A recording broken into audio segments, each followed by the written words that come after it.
Hi, I'm John Green. This is Crash Course European History, and today we're going to talk about what is sometimes called the 17th century crisis. Now, I know what you're thinking. This whole history business is just one crisis after another. And yes, dear viewer, it's true. Humankind careens from disaster to disaster, but still we press on like boats against the current, and sometimes we even learn from previous disasters.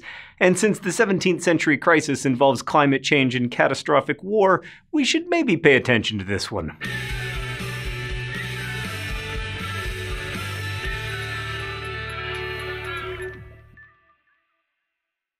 Let's begin with the Little Ice Age. The Little Ice Age started around 1300, but it really escalated beginning in 1570, and then the climate continued to cool for over 100 years after that. In some places, the temperature may have shifted 2 degrees Celsius or 3.6 degrees Fahrenheit, but the average was about half a degree Celsius. That may not sound dramatic, but it was. Intense rainfall, lack of sunshine, and lower temperatures decreased harvests or ruined them entirely. Europeans suffered hypothermia, the birth rate dropped, and famines became more common, as did cannibalism. In New England, the end of the 17th century was the worst part of the Little Ice Age. 1697 was especially brutal. Settler Samuel Sewall noted in his diary, "To horses, swine, net cattle, sheep, and deer, 90 and 7 proved a mortal year." Now, unlike contemporary climate change, the Little Ice Age was not caused primarily by human behavior. It may have been caused by volcanic activity, or orbital cycles, or cyclical lows in solar radiation.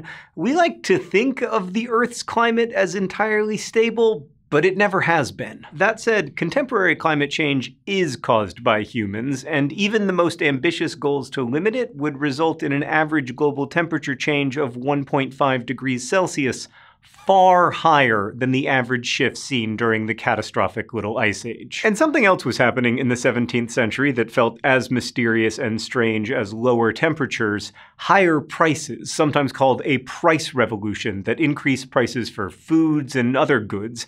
This was caused partly by the growing population we discussed in our last episode, and partly by inflation. More precious metals were entering Europe, especially due to mining in the Americas, which decreased the value of coinage. But this was really baffling for people. I mean, imagine that you're living in Spain in the 17th century, watching precious metals pour into your country via the New World, and despite all this new wealth, you're finding it harder to pay for bread and clothing and almost everything else. Inflation, like climate, is extremely complex and also a hugely important historical force. And so as prices soared and harvests declined, it really did feel like the 17th century might just be the end. As one pamphleteer from Spain wrote in 1643, "Every nation is turned upside down, leading some great minds to suspect that we are approaching the end of the world." And then there was the 30 Years' War, which, unlike the 100 Years' War, actually did last for 30 years. The war took place between 1618 and 1648, and it was tremendously destructive in Central Europe. Millions of people were killed, including many from starvation brought on by the war.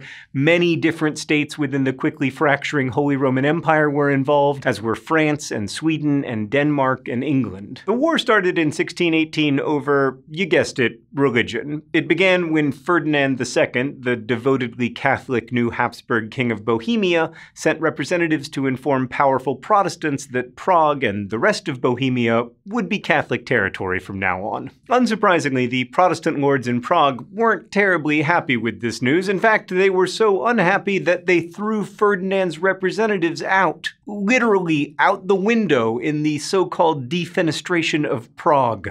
Did the center of the world just open? Is there a window in there? Now, this is a famous moment in European history, in part because it's called the Defenestration of Prague, which is just irresistible, but in part because it was the second defenestration of Prague. The first one occurred in 1419 and resulted in the deaths of 7 people. The second one, the one we're concerned with now, resulted in the deaths of no people because all 4 of the defenestrated landed in a pile of manure. Ferdinand's people, of course, called this a divine miracle, while the Protestants were like, they landed in poop. Oh, God, I love history. Soon after the defenestration, Ferdinand II was elected Holy Roman Emperor, which led the Protestant Czechs to reject him as King of Bohemia and choose the Protestant Frederick V of the Palatinate to replace him, and then war truly erupted. The Czechs would be initially defeated by Habsburg forces in the Battle of White Mountain in 1620, and the Habsburg family would in fact rule the area until 1918, but that didn't settle the war, nor in fact did Ferdinand's next victories. Let's go to the thought bubble. So on the one hand, you have the imperial forces led by the Catholic Habsburg Ferdinand II, and on the other hand, you have Protestant Frederick V and his allies among the Protestant aristocrats of Central Europe. The Habsburgs went on to crush Frederick's allies. In the 1620s, Ferdinand took the Palatinate from the defeated Frederick and awarded it to his Catholic ally, Maxmillan of Bavaria. Ferdinand then awarded other lands to Catholic allies that had belonged to defeated Protestant princes, and he decreed that in conquered territories, those who had bought Catholic lands, like monasteries, had to return them. Furthermore, all citizens needed to return to the Catholic Church or else leave their homes. The Little Ice Age, inflation, and war had crashed the economies, making it difficult for people to dispose of their property before they moved, and we see this again and again and again in refugee crises throughout history. So it seemed the Catholic Habsburgs were going to win, but then the Protestant king of Denmark, Christian IV, a hugely wealthy ruler, decided to enter the war to block imperial expansion, protect Protestants, and preserve the traditional rights of the many hundreds of independent kingdoms and duchies and cities in the Holy Roman Empire. And that meant that the war, instead of being over, was just getting started. Thanks, Thought Bubble. So Emperor Ferdinand hired the wealthy Albrecht von Wallenstein to confront the Danish menace and to continue conquering the Protestant princes in the empire, thus restoring more property to the Catholic Church.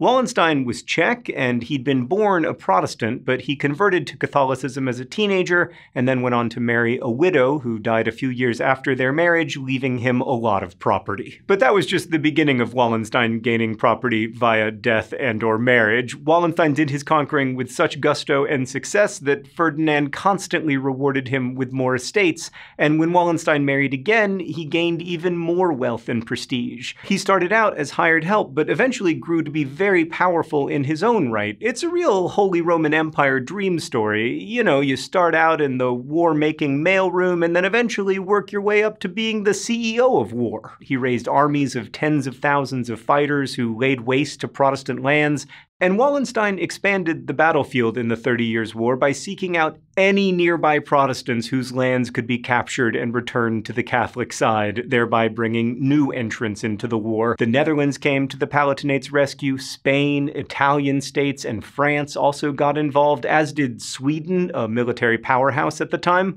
unlike today when the Swedes are primarily a flat-packed home goods powerhouse. Then, in 1626, Danish King Christian IV, a Protestant, lost half his army in the Battle of Luther.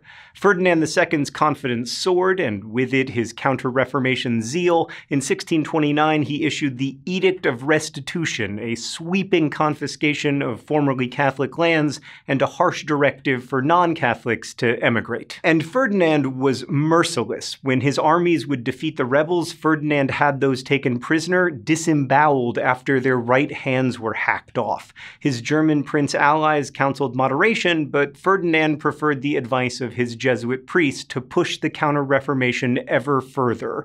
Ferdinand, his confessor announced, could, quote, lose all his kingdoms and provinces and whatever he has in this world, provided he save his soul.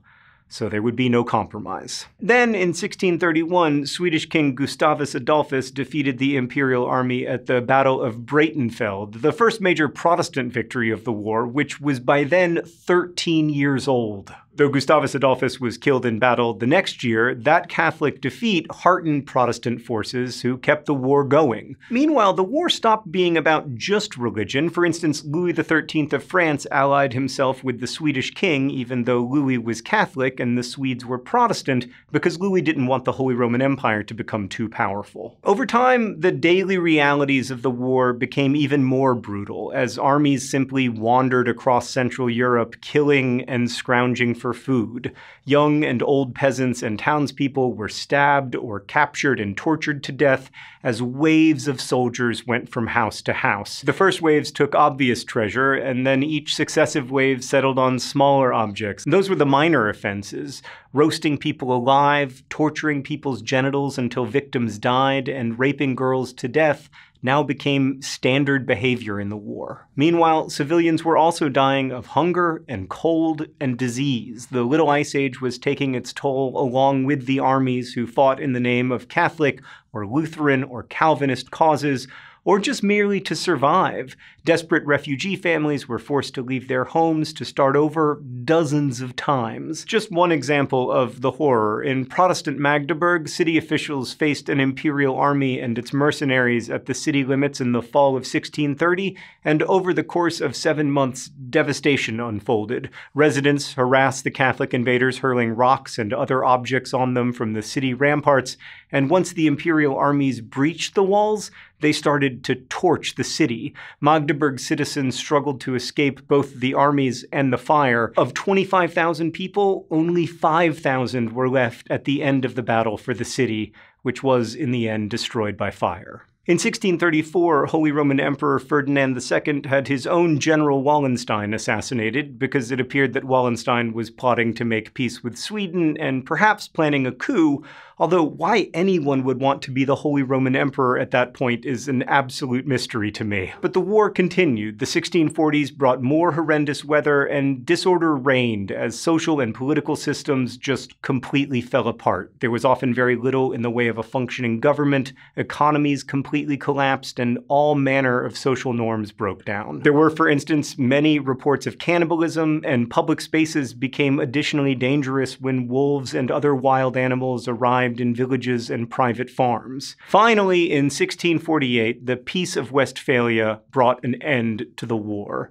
Even hard-headed theologians by that time allowed concessions to the other religion in order to obtain peace. And the fact that French Catholics united with Swedish and other Protestants led to the conclusion that this maybe meant the end of religious war, at least in Europe, at least for now. The war tapered off because of political and economic considerations, but also because the level of devastation just became too horrifying. Combatants finally met at a peace conference where Emperor Ferdinand III made concessions of land and cash reluctantly, forced by exhaustion and the continuing miseries inflicted by the Little Ice Age. All of this marked a turn toward more practical concerns in government policy, rather than just like going to war to promote your religion. Rates of mortality were very high in the 17th century because of the pervasiveness of the Little Ice Age and because of devastating warfare. And we need to remember the immense human costs of the 30 Years' War. Some 20% of the Central European population died, while in areas of intense and continuous fighting, it was closer to 50%. If I can return to a shockingly positive picture, amidst all of that, the creation of our modern view of science and its benefits was taking place in many of the same regions, which reminds us that history is not one human story, but all human stories. Some good news is coming next week. Thanks for watching. I'll see you then. If you're enjoying Crash Course, we've got lots more Crash Courses you can watch. You can check out Crash Course World History, for instance. Also, thanks as always to our animators at Thought Cafe and everyone who works on the show, and especially a thank you to our patrons over at patreon.com/crashcourse. Thanks, and as they say in my hometown, don't forget to be awesome.